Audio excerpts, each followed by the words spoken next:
पायल शाम का खाना रसोई में बना रही थी और गुस्से में साथ में बड़बड़ा भी रही थी। पता नहीं इन लोगों को क्या दिक्कत है, एक बात भी समझ में नहीं आती है, हमेशा बस अपनी ही मनमर्जी करनी होती है। अरे फिर हमारा इस घर में रहने का फायदा ही क्या है जब हमारी मर्जी का कुछ चलता ही नहीं है। एक तो इतनी ठंड है, फिर भी इन्हें समझ में नहीं आता। आखिर पायल इतनी ज्यादा गुस्से में क्यों थी, जानने के लिए जरा कहानी में आगे बढ़ते हैं। पायल खाना बनाकर सबको परोसती है। सभी टेबल पर बैठकर साथ में खाना खा रहे थे। चलो चलो, खाना तो खत्म होने वाला है, अब खाना खाते ही सब जल्दी से ऊपर पहुंच जाओ, सोने की तैयारी शुरू करो, आज वैसे ही पहले बहुत देर हो गई है। हाँ मम्मी, चिंता मत करो, बस अभी खाना खाकर ऊपर बिस्तर लगा देंगे, मैं और भाभी दोनों मिलकर। ठीक है, पहले हम ऊपर चले जाते हैं, उसके बाद तुम दोनों बिस्तर लेकर ऊपर आ जाना। हाँ जरूर, यही काम रह गया ना मुझे तो। सभी खाना खा लेते हैं और उसके बाद पायल और रिया दोनों मिलकर छत पर जाकर बिस्तर लगाने लगती हैं। दोनों बिस्तर बिछा ही रही थी, तभी वहां सामने वाली छत पर, जो उनकी दीवार से बिल्कुल दीवार सटी हुई थी, उनकी पड़ोसन बहू भी वहां पर बिस्तर बिछा रही थी। और पायल, घर का सारा काम खत्म हो गया?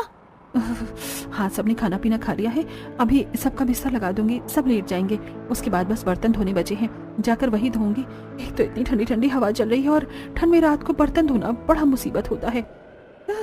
इसलिए सर्दी में मैं तो पहले ही काम खत्म कर लेती हूँ, उसके बाद काम करने का मन ही नहीं करता, वो भी ठंडे पानी से। तभी वहां पर पायल और नेहा के ससुराल वाले ऊपर आ जाते हैं। अरे शीला आ गई, आज तो तू भी जल्दी छत पर आ गई, लेकिन आज तो बहुत ही ठंडी हवा चल रही है, बड़ी ठंड है, मैं इसीलिए मोटी रजाई लेकर आई हूँ। हाँ सच में बहुत ठंडी हवा चल रही है, हमने भी मोटे कंबल और रजाई निकाल ली है, अब सर्दी बढ़ेगी और मैंने सोचा तेरे और सरला दोनों के साथ मिलकर आज गप्पे लड़ाऊंगी, इसलिए मैं छत पर जल्दी आई। आज मेरे पास तुम्हें बताने के लिए बहुत धमाकेदार खबर है। क्या कहा, सच में? बता फिर तो जल्दी। अरे रुक जा, एक बार सरला को भी छत पर आने दे, वो भी बस आती ही होगी, तब तक मैं अपनी बहू से गर्मा गर्म चाय मंगवा लेती हूँ, छत पर ठंडी ठंडी हवा में चाय पीने का मजा आएगा। दरअसल ये गांव जहाँ पर हर किसी को छत पर सोने की आदत थी, पूरा गांव ही छत पर सोता था। उन सभी को छत पर खुली हवा में सोना बहुत अच्छा लगता था। इस तरह सभी छत पर पहले जाकर थोड़ी बहुत देर बात करने की आदत थी और उसके बाद सभी एक दूसरे से बात करते हुए सो जाते थे। लेकिन वहीं दूसरी तरफ जब पायल नीचे बर्तन धोने आती है तब वो गुस्से में बर्तन धो रही थी और वो पहले से ही गुस्से में थी। गुस्सा आना तो लाजमी है ना, बताओ भला ऐसी छत पर कौन सोता है। अरे मैं तो घर की बहू हूँ, कम से कम मुझे तो कमरे में अकेले सोने दो, ऊपर से इतनी सर्दी में छत पर सुला देते हैं। गर्मियों में तो मैंने कुछ नहीं कहा था, लेकिन कम से कम सर्दी में तो मुझे चैन से सोने दो। तो बहू को छत पर सोना पसंद नहीं था, जो कि जरा लाजमी भी है। वहीं दूसरी तरफ सरला की बहू, जिसकी अभी नई नई शादी हुई थी, वो भी छत पर बिस्तर लगाने जा रही थी, लेकिन उसने घूंघट किया हुआ था, जिसकी वजह से वो सीढ़ी पर गिर जाती है। ओए माँ, मर गई मैं तो, फूट गई, बड़ी जोर की लगी है, पैर भी मुड़ गया। उसकी आवाज सुनकर उसकी सास सरला और उसकी ननंद मोना दोनों वहां आती हैं। अरे भाभी, क्या हो गया? आप ऐसे क्यों चिल्ला रही थी? मैं सीढ़ी पर गिर गई हूँ, बहुत जोर से चोट लगी है और मेरा पैर भी मुड़ गया है। मुझे नहीं लगता अब सोने में ऊपर जा पाऊंगी, आप सब ऊपर चली जाइए, मैं रहने देती हूँ। ला दिखा, मुझे जरा सी ही तो चोट लगी है तुझे, तू भी ना बहू बहुत ही ज्यादा नाजुक कली है। चल मैं और मोना तेरी मदद करते हैं ऊपर छत तक जाने में, चिंता मत कर, हम तुझे यहाँ नीचे अकेले नहीं छोड़ेंगे, हम सभी का बराबर ध्यान रखते हैं। रही बात बिस्तर लगाने की, तो वो भी आज मोना ही लगा देगी। सरला और मोना दोनों रितु को पकड़कर छत पर ले जाते हैं। तब रितु मन ही मन सोचती है, चोट में भी मुझे नहीं छोड़ रही है, अरे कम से कम आज तो इसी बहाने मुझे नीचे सोने का मौका मिल जाता, लेकिन नहीं, एकदम सिद्धि ससुराल वाले हैं मेरे तो, सुलाना इन्हें मुझे छत पर ही है, ऊपर से यहाँ इतनी तेज हवा भी चल रही है, ठंड में तो मेरी कुल्फी ही जम जाएगी यहाँ पर छत पर। इस तरह रितु को भी जबरदस्ती छत पर ले जाया जाता है और हर कोई अड़ोसी पड़ोसी रात को छत पर खुले आसमान के नीचे बिस्तर लगाकर सोते हैं। यहाँ कुछ ऐसा ही था। इस तरह दिन गुजर रहे थे। वहीं पड़ोस में एक नई नवेली दुल्हन आई थी। तभी उसका गृह प्रवेश कर रहे थे और वहां पर सभी पड़ोसन थी। आजा बहू, गृह प्रवेश कर, अपने दाहिने पैर से कलश गिरा दे। पलक कलश गिरा कर गृह प्रवेश करती है। उसके बाद सभी कहते हैं, हाँ, स्वागत है हमारे खुले गांव के ससुराल में, एकदम खुली और ताजी हवा का एहसास होगा यहाँ। बिल्कुल सही कहा, यहाँ पर ऐसा खुला वातावरण कहीं नहीं मिलेगा बहू, जैसा हमारे गांव में मिलता है। हमारी बहुओं से पूछो, इसलिए तो खुश रहती हैं।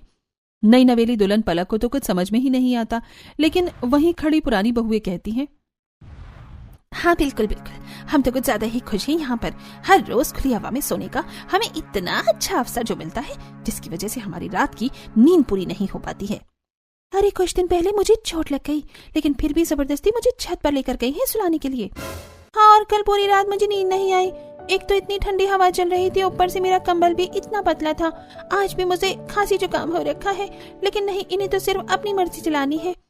सच में क्या ही कह सकते हैं इन लोगों को।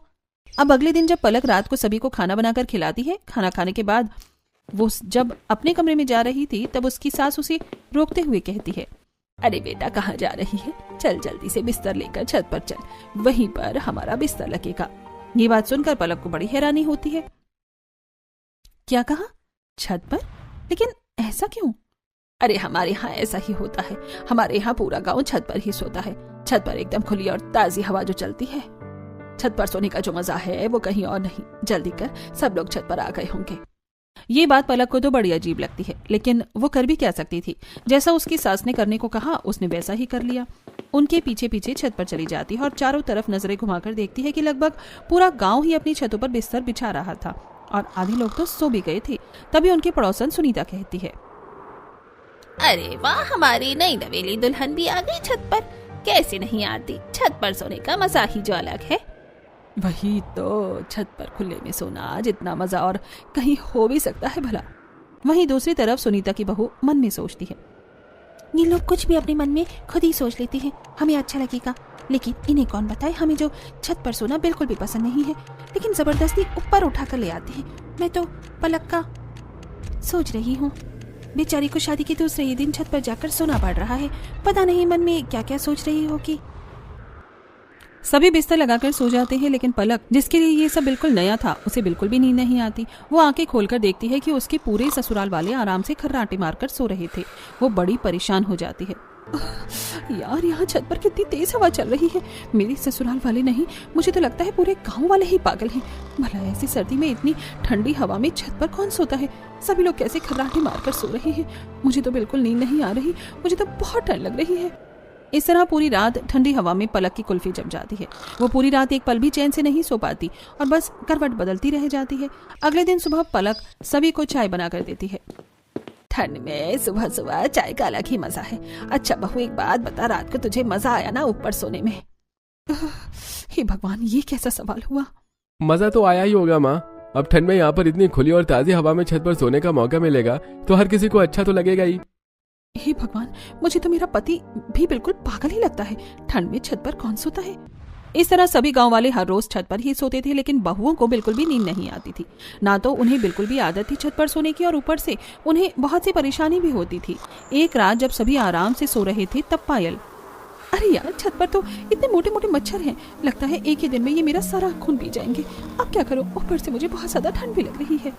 पायल को बिल्कुल भी नींद नहीं आ रही थी और वो आंख बंद करके दोबारा सोने की कोशिश करती है, लेकिन तभी उसकी ननंद रिया उसके ऊपर पैर रख देती है, जिसके बाद उसे गुस्सा आता है।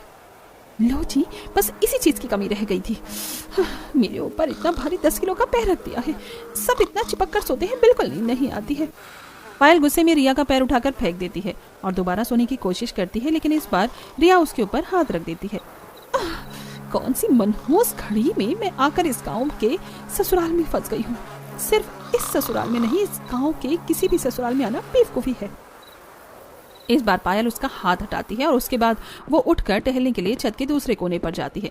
तभी सामने उसे लंबे बालों वाली एक परछाई नजर आती है, जिसे देखकर वो डर जाती है और हल्का चिल्लाती ही है कि चुड़ैल। अरे शांत, चुप हो जा पायल, कोई चुड़ैल नहीं है, मैं हूँ सीमा। अच्छा, तुमने तो मुझे डरा ही दिया। तुम अब तक सोई नहीं? अरे यार, कहाँ? एक तो इतनी ठंडी हवा चल रही है, बड़ी ठंड लग रही है, ऊपर से इतने मोटे मोटे मच्छर काट रहे हैं, पूछो ही मत। सच में यार, मेरा भी यही बुरा हाल है। एक तो मेरे ससुराल वाले इतना चिपक कर सोते हैं, मुझे जगह ही नहीं मिलती। ऊपर से इतनी ठंड में छत पर सोना पड़ रहा है, जहाँ बिल्कुल भी नींद नहीं आती। सर्दी में तो इंसान को ज्यादा सोना चाहिए और हमें तो ढंग से रात को भी सोने को नहीं मिल रहा। सच में यार, कहाँ फंस गए हम? इस तरह दिन गुजर रहे थे और उन्हें जबरदस्ती छत पर सोना पड़ रहा था। कुछ दिन बाद गली के कोने पर सभी पड़ोसनी इकट्ठा होती हैं। सभी साथ मिलकर बाजार में सब्जी लेने जा रही थी। क्या हाल है तुम सबका? क्या ही हाल हो सकता है। बद से बदतर हो रहा है। पूरी पूरी रात नींद नहीं आती, बस करवट बदलते रह जाते हैं। इतनी ठंड में ऊपर से जुकाम भी हो गया है। सच में इतनी ठंड में ढंग से सोने को भी नहीं मिलता है। देखो तो जरा हमारी हालत को, जीते जागते ज़ॉम्बी लग रहे हैं। सच में मेरी तो कुछ ही दिनों में हालत खराब हो गई है। आप सब तो फिर भी बहुत पहले से यहाँ पर रह रहे हैं, इतना समय कैसे झेला? सच में बस झेलना पड़ रहा है, लेकिन अब मैं बहुत परेशान हो गई हूँ। बस बहुत हो गया। आज मैं अपने ससुराल वालों से इस बारे में बात जरूर करके रहूंगी। हाँ बिल्कुल सही, हमें एक बार अपने ससुराल वालों से इस बारे में बात कर लेनी चाहिए। हालांकि वो हर बार मना करते हैं, लेकिन हमारी हालत तो देखो, तबीयत भी कितनी खराब हो रही है, ऊपर से ठंडी हवा में सोने में। इस तरह गांव की सभी बहुएं अपने ससुराल वालों से बात करने की ठानती हैं। सभी जब सब्जी लेकर घर आती हैं पायल के घर। आज मैं छत पर नहीं सोऊंगी मम्मी जी, मेरा गला बहुत ज्यादा खराब है और तबीयत भी ठीक नहीं है। अरे कोई बात नहीं, छत पर सोने से सब ठीक हो जाएगा। लेकिन छत पर सोने से सब ठीक कैसे होगा? बिल्कुल होगा, जब तुम ठंडी और ताजी हवा में सोओगी तो सब ठीक हो ही जाएगा। बल्कि उसमें तो तबीयत और ज्यादा खराब हो जाएगी। मुझे छत पर नहीं सोना है, मैं नीचे यहाँ अपने कमरे में अकेले से सो जाऊंगी। ऐसे कैसे सो जाओगी? हमारे घर की परंपरा है, हर कोई ऊपर छत पर एक साथ ही सोता है। तुम ऐसे हमारी बात के खिलाफ नहीं जा सकती। चुपचाप जल्दी से शाम का खाना और काम खत्म करो और बिस्तर लेकर ऊपर चली जाओ। वहीं दूसरी तरफ नेहा के घर में, मुझे छत पर इसलिए नहीं सोना क्योंकि मुझे वहां नींद नहीं आती और अब सर्दी भी बढ़ गई है, बहुत ठंडी हवा चलती है। तो क्या हुआ, रजाई भी तो मोटी है और हम भी तो सोते हैं, हमें तो कोई ठंड नहीं लगती।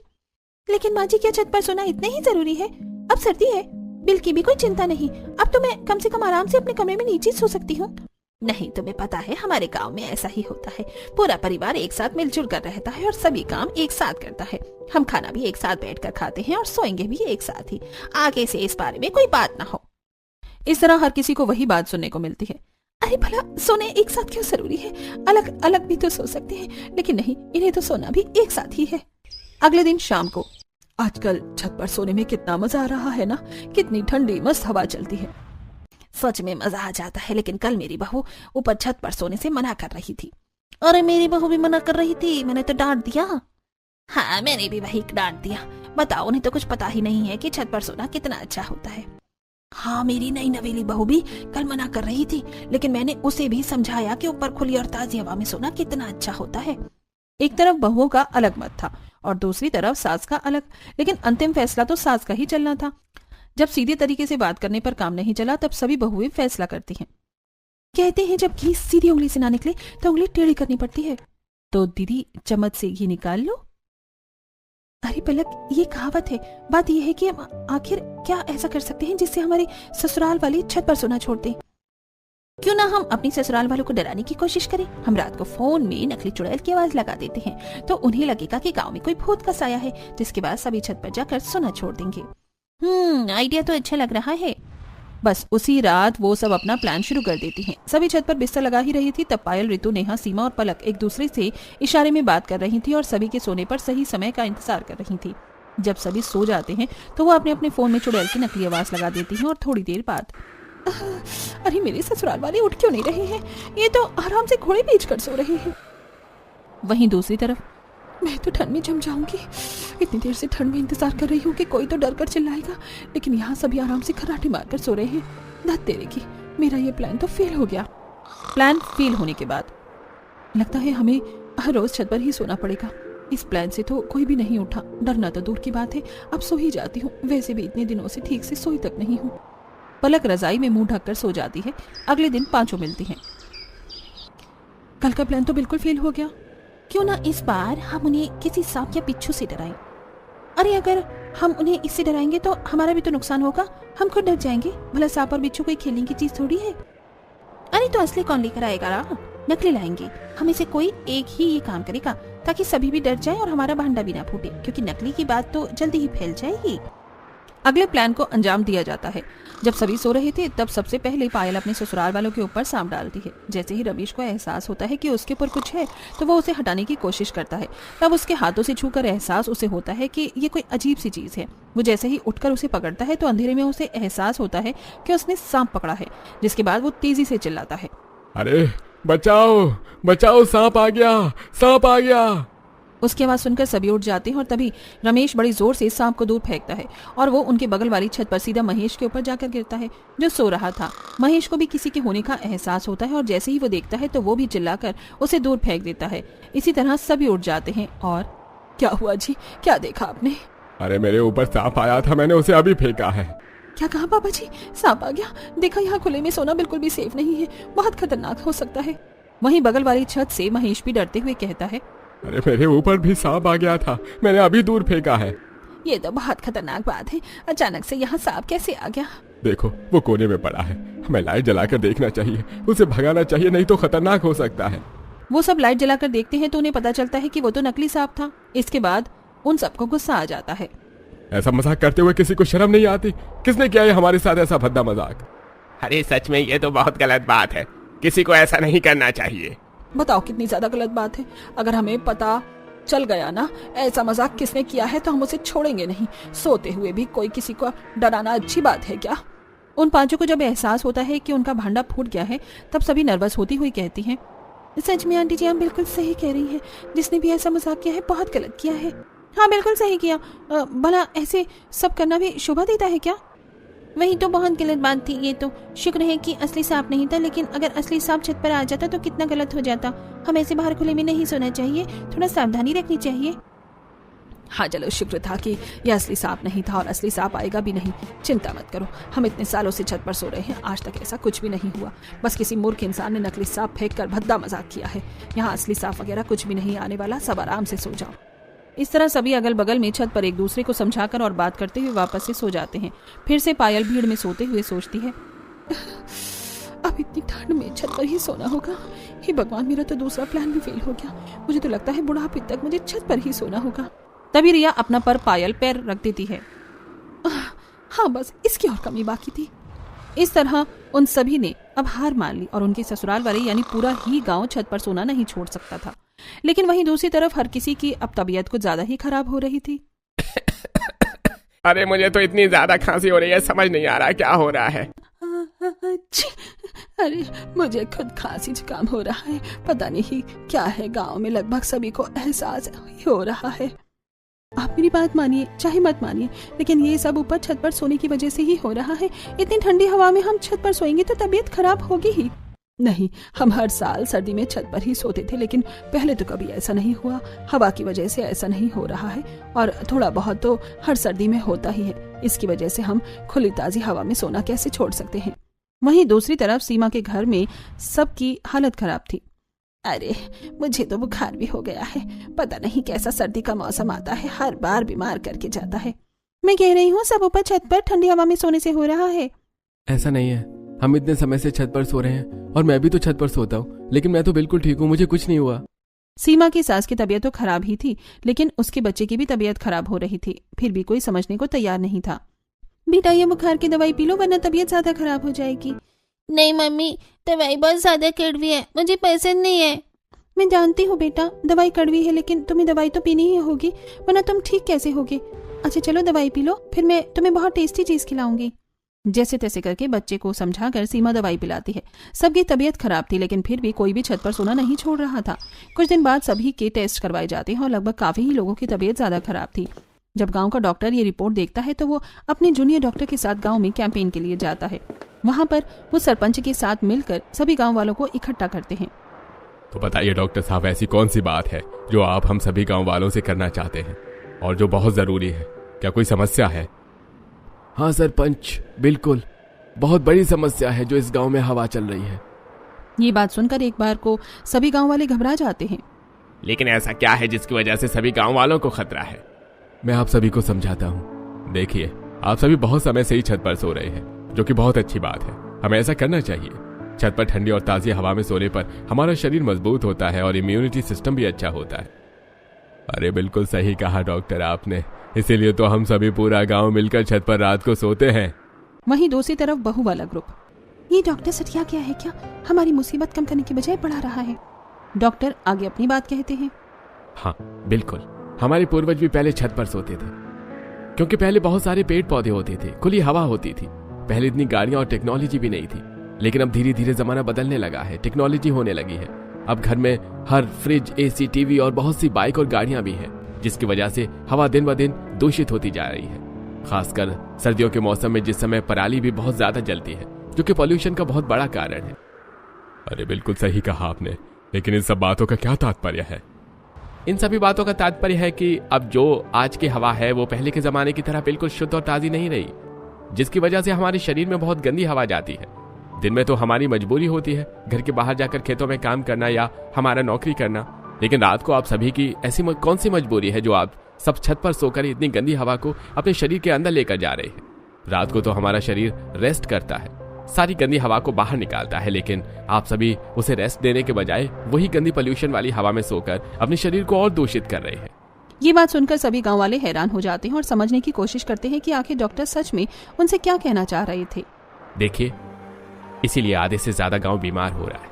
हर किसी को खांसी, जुकाम, गला खराब हो रहा है, ये सब पोल्यूशन की वजह से। जब मैंने आप सभी की रिपोर्ट को चेक किया और मुझे इसका कारण पता चला तो मैंने जल्दी से फैसला किया कि आप सभी को इस बारे में बताया जाए। देखिए, सोच अच्छी है कि खुली और ताजी हवा में सोना चाहिए, लेकिन आजकल वो खुली और ताजी हवा है कहाँ। पहले के जमाने में पोल्यूशन नहीं था तो सब शुद्ध था, लेकिन आजकल आप वाकिफ है कि सब सच्चाई से। तो फिर इतना बड़ा खतरा क्यों मोल लेना, जिसकी वजह से हमारी तबीयत खराब होती है और ये हमारे स्वास्थ्य के लिए बहुत हानिकारक है। अरे बिल्कुल सही कहा डॉक्टर ने। तो आप सभी गांव वाले अगर अपने स्वास्थ्य को सही करना चाहते हैं तो सर्दियों में खासकर छत पर न सोया जाए, तभी पॉल्यूशन ज्यादा होता है और गर्मी में इतनी परेशानी नहीं होती। अरे तो गांव वालों, सभी ध्यान से सुनो। हमारी पुरानी जो प्रथा थी छत पर सोने की, वो पुराने जमाने के हिसाब से ठीक थी, लेकिन बदलते समय के हिसाब से और बढ़ते पॉल्यूशन की वजह से अब हमें फैसला लेंगे कि छत पर कोई ना सोए, खासकर सर्दियों में। सभी अपने परिवार के साथ अब नीचे अपने कमरों में ही सोएंगे। इस तरीके से ऑफिशियली ये गांव के सरपंच द्वारा निर्धारित हो जाता है। सभी गांव वालों को भी ये बात समझ आ जाती है और वो भी छत पर सोने का फैसला छोड़ देते हैं। सभी डॉक्टर के पास जाकर धन्यवाद करती हैं। हमें खुशी है कि हमारी बात सुनने के बाद आपने सभी को समझाने का निर्णय लिया। हमारी मदद करने के लिए आपका बहुत बहुत शुक्रिया। ये तो मेरा फर्ज है, एक डॉक्टर का फर्ज है सबकी जान बचाना और उन्हें सभी सही चीज से अवगत कराना। जब मुझे पता चला कि तबीयत खराब होने के बाद भी कोई नहीं मान रहा है और ये बहुत खतरनाक भी है, तो मेरा मन नहीं माना पीछे हटने का। मैंने निर्णय लिया कि सभी को अगर इस बारे में समझाया जाए। सच में हम सभी इन्हें समझा कर परेशान हो गए थे, लेकिन कोई हमारी बात समझने को तैयार ही नहीं था। आपकी वजह से गांव की ये समस्या सॉल्व हो गई है। वो सभी डॉक्टर को धन्यवाद करती है और डॉक्टर वहां से चला जाता है। उन्हीं के कहने पर डॉक्टर सभी को समझाने आया था। अब इस तरह उन सभी को भी ठंड में छत पर सोने से छुटकारा मिल जाता है और अब गाँववासी अपने परिवार के साथ नीचे अपने अपने कमरों में ही सोते हैं।